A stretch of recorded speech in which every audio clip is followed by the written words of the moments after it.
saya Aziza Mahari, mahasiswa S3 Ilmu Kelautan Universitas Riau. Saya di sini akan memaparkan cara ataupun media pembesaran budidaya ikan lele. Untuk lebih jelasnya kita akan lihat videonya. Oke. Di sini saya akan membahas mengenai pembesaran ikan lele dari berbagai media, yaitu kolam tanah, kolam terpal, kolam beton, dan bioflox. Baiklah, yang pertama kita akan membahas pembesaran ikan lele pada kolam tanah. Lele adalah salah satu jenis ikan yang paling banyak dikonsumsi oleh masyarakat Indonesia. Selain rasanya gurih dan mudah didapat di pasar-pasar tradisional, harga ikan lele juga tergolong murah, sehingga banyak yang tertarik untuk membudidayakan ikan air tawar yang satu ini. Budidaya ikan lele di kolam tanah sangatlah mudah. Bagi Anda yang memiliki modal yang sedikit, kolam tanah menjadi salah satu solusi terbaik untuk membudidayakan ikan ini.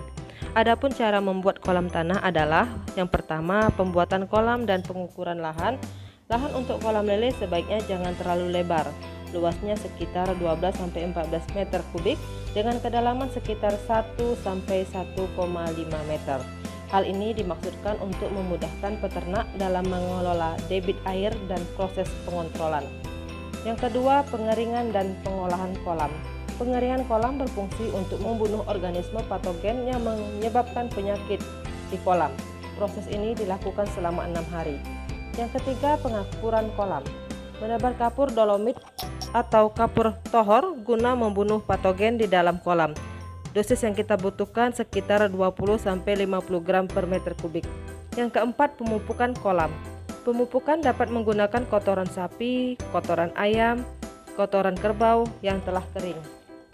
Yang kelima, pengisian air pada kolam. Kolam sebaiknya diisi lebih kurang 40 cm dengan kedalaman air yang tidak begitu dalam. Yang keenam, penyebaran benih ikan. Penebaran ikan dilakukan 1 minggu setelah pengisian air kolam. Tunggu air kolam berubah warna menjadi warna kehijauan.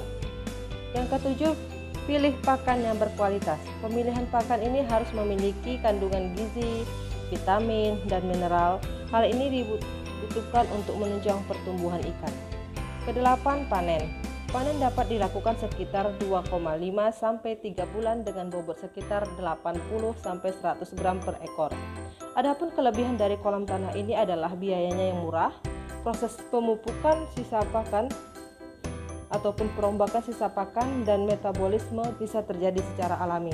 Sedangkan kekurangannya adalah rentan terjadi kebocoran kolam dari hewan perusak seperti kepiting dan tekanan air di dalam dan di luar kolam.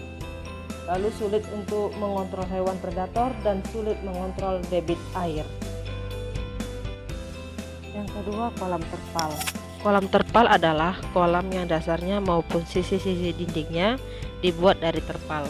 Kolam terpal dapat mengatasi resiko-resiko yang terjadi pada kolam beton. Pembuatan kolam terpal dapat kita lakukan di pekarangan rumah ataupun di halaman rumah. Langkah-langkah pembuatan kolam terpal ini sendiri adalah: yang pertama, bagian kolam terpal kita cuci dengan kain atau sikat untuk menghilangkan bau lem atau zat-zat kimia yang nantinya akan dapat mematikan bibit ikan.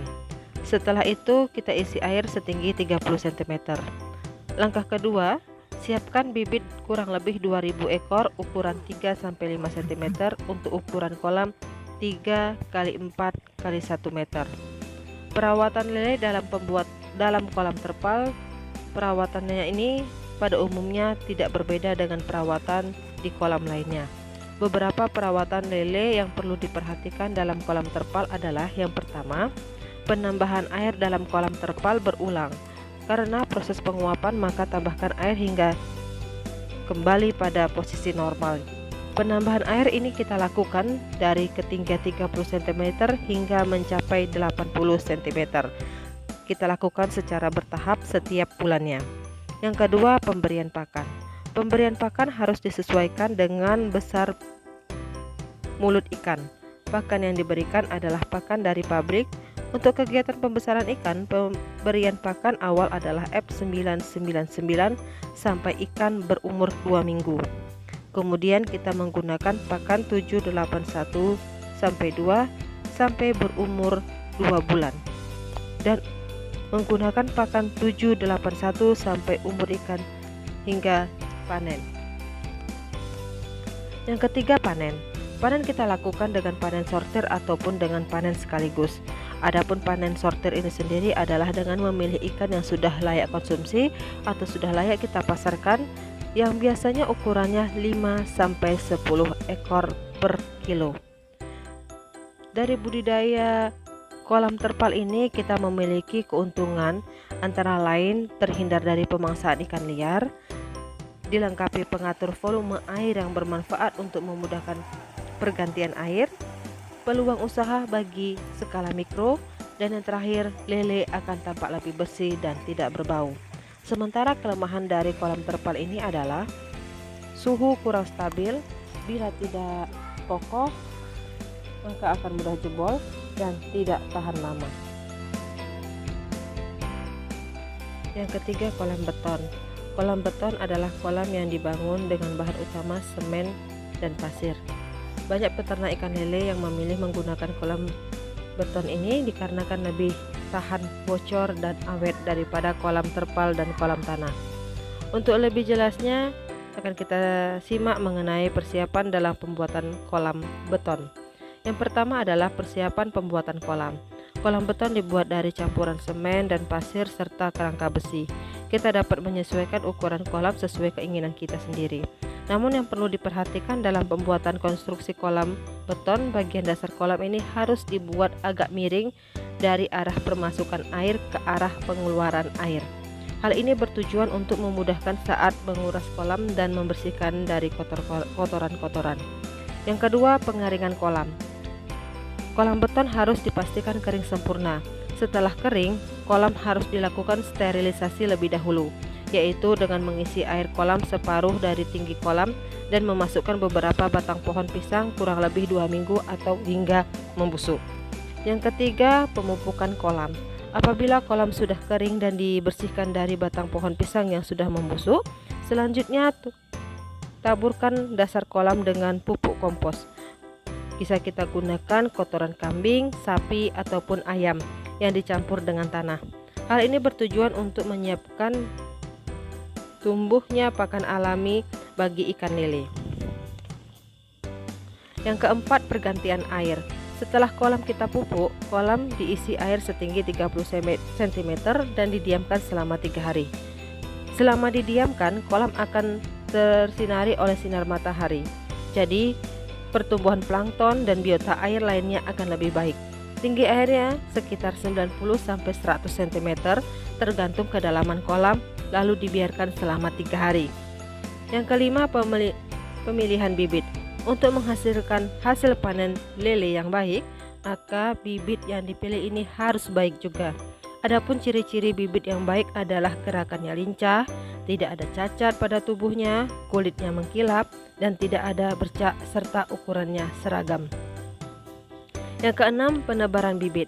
Hal yang harus diperhatikan pada saat memasukkan bibit ke dalam kolam yaitu jangan memasukkan semua bibit secara langsung, karena lele perlu beradaptasi terlebih dahulu dari lingkungan luarnya. Yang ketujuh, pemberian pakan. Perlu diingat, ikan lele ini merupakan hewan kanibal. Apabila dia lapar dan tidak ada makanan, maka ia akan memangsa temannya, terutama yang berukuran lebih kecil. Apabila dalam sehari kita memberikan ikan lele ini 3 kali pakan, maka untuk seterusnya juga dalam frekuensi yang sama dan waktu yang sama pula. Tetapi untuk lele yang masih dalam bentuk bibit, pemberian pakan tambahan harus lebih sering frekuensinya. Keunggulan kolam beton ini sendiri adalah sistem sirkulasi pergantian kolam bisa dibuat semaksimal mungkin, baik untuk pengeringan ataupun perawatan. Yang kedua, daya tahannya lama, tidak mudah rusak dan tidak mudah gampang bocor. Yang ketiga, perawatannya lebih mudah serta murah. Yang keempat, bentuknya bisa dibuat sedemikian rupa dengan tingkat ketebalan dinding yang relatif tipis untuk mengoptimalkan kesediaan lahan. Ketinggian kolam bisa dibangun di atas ketinggian rata-rata permukaan air. Proses pengeringannya ini lebih cepat antara 1-2 hari. Adapun kekurangannya adalah yang pertama, kondisi kolam yang tidak alami, memaksa kontrol pH dan suhu air harus dilakukan secara rutin. Yang kedua, pertumbuhan pakan alami ikan seperti plankton dan hewan rendik tidak bisa maksimal. Yang ketiga, biaya pembangunannya mahal. Yang keempat, dibutuhkan adaptasi yang tinggi oleh ikan. Yang kelima, pertumbuhannya lebih lambat karena tingkat stresnya juga lebih tinggi. Yang terakhir adalah pembesaran ikan lele secara biofloks. Biofloks ini sendiri adalah suatu sistem pemeliharaan ikan dengan cara menumbuhkan mikroorganisme yang berfungsi mengolah limbah budidaya itu menjadi gumpalan-gumpalan kecil yang bermanfaat bagi makanan alami ikan. Budidaya sistem biofloks ini membutuhkan modal yang sedikit dibandingkan dengan cara konvensional dan dapat diterapkan pada lahan yang tidak terlalu luas dan hasil panen yang lebih banyak. Sistem biofloks ini menggunakan kolam berbentuk bulat yang terbuat dari terpal dengan diameter kurang lebih 3 meter, dapat menampung 3.000 ekor. Dasar kolam ini harus dipasang pipa yang akan berfungsi sebagai jalan keluar kotoran lele yang mengendap di dasar kolam. Ketinggian air yang ideal adalah 80-100 cm dan pada hari kedua setelah diisi air ditambahkan probiotik 5 ml per meter kubik. Pada hari ketiganya, masukkan probiotik molase 250 ml per meter kubik dan pada malamnya kita taburkan dolomit 150-200 gram per meter kubik. Setelah air dan campuran yang disebutkan sebelumnya selesai dilakukan, selanjutnya menunggu 7-10 hari sebelum menaburkan benih ikan lele. Sebelum lele mencapai panjang 12 cm, masukkan probiotik sebanyak 5 ml per meter kubik, ragi tempe 1 sendok makan per meter kubik, ragi tape 2 butir per meter kubik, dan air dolomit 200-300 gram per meter kubik setiap 10 harinya. Adapun kekurangan dari pembesaran ikan lele secara biofloks ini sendiri adalah tidak dapat diterapkan pada kolam atau tambak yang bocor atau rembes karena dapat mengancam biosecurity yang ada. Biayanya memerlukan biaya yang mahal, lalu memerlukan aerator. Pengamatan air ini harus lebih sering untuk mencegah timbulnya nitrat dan nitrit. Apabila aerasi berhenti, maka akan terjadi pengendapan bahan organik di dasar kolam, sehingga akan menyebabkan pH-nya akan turun. Apabila floks terlalu pekat, dapat menyebabkan kematian pada ikan. Sedangkan kelebihannya sendiri adalah pH air ini relatif stabil, tidak memerlukan pergantian air. Limbah yang ada pada kolam akan didaur ulang menjadi pakan berprotein tinggi, sehingga biaya pakan dapat kita tekan.